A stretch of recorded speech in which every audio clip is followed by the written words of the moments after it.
வரும் 23ஆம் தேதி டெல்லியில் நடைபெறும் காவிரி மேலாண்மை ஆணையத்தின் 52வது கூட்டத்தில் மேகதாது அணை குறித்து விவாதிக்கப்பட உள்ளது.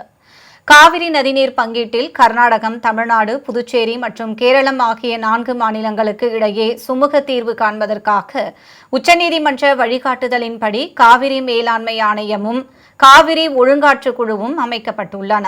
இந்த 2 அமைப்புகளும் மாதந்தோறும் குடிநீர் பங்கீட்டு பிரச்சினைகள் குறித்து ஆலோசிக்கின்றன.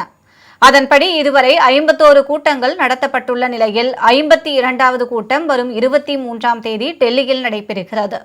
இந்த கூட்டத்தில் பங்கேற்க 4 மாநிலங்களுக்கும் அழைப்பு விடுக்கப்பட்டுள்ள நிலையில் அதிகாரிகள் நேரிலோ அல்லது ஆன்லைன் மூலமோ கலந்து கொள்ளலாம் என தெரிவிக்கப்பட்டுள்ளது. காவிரியின் குறுக்கே மேகதாது அணை கட்ட கர்நாடக அரசு நடவடிக்கை எடுத்து வருகிறது. அதற்கான விரிவான திட்ட அறிக்கை தயார் செய்யப்பட்டுள்ள நிலையில் மத்திய நீர்வளத்துறையின் அனுமதி கிடைத்தவுடன் அணை கட்டும் பணியை கர்நாடக அரசு தொடங்க உள்ளது. இதற்கு தமிழ்நாடு அரசு தரப்பில் கடும் எதிர்ப்புகள் முன்வைக்கப்பட்டுள்ளன. இந்நிலையில் தமிழக சட்டப்பேரவையில் முதலமைச்சர் ஜோசப் விஜய் மேகதாது அணை திட்டத்தை எதிர்த்து நேற்று தனி தீர்மானம் கொண்டு வந்துள்ளார். இதைத் தொடர்ந்து வரும் 23ஆம் தேதி நடைபெறும் காவிரி மேலாண்மை ஆணைய கூட்டத்தில் மேகதாது அணை குறித்த விவாதம் நடைபெறும் என எதிர்பார்க்கப்படுகிறது.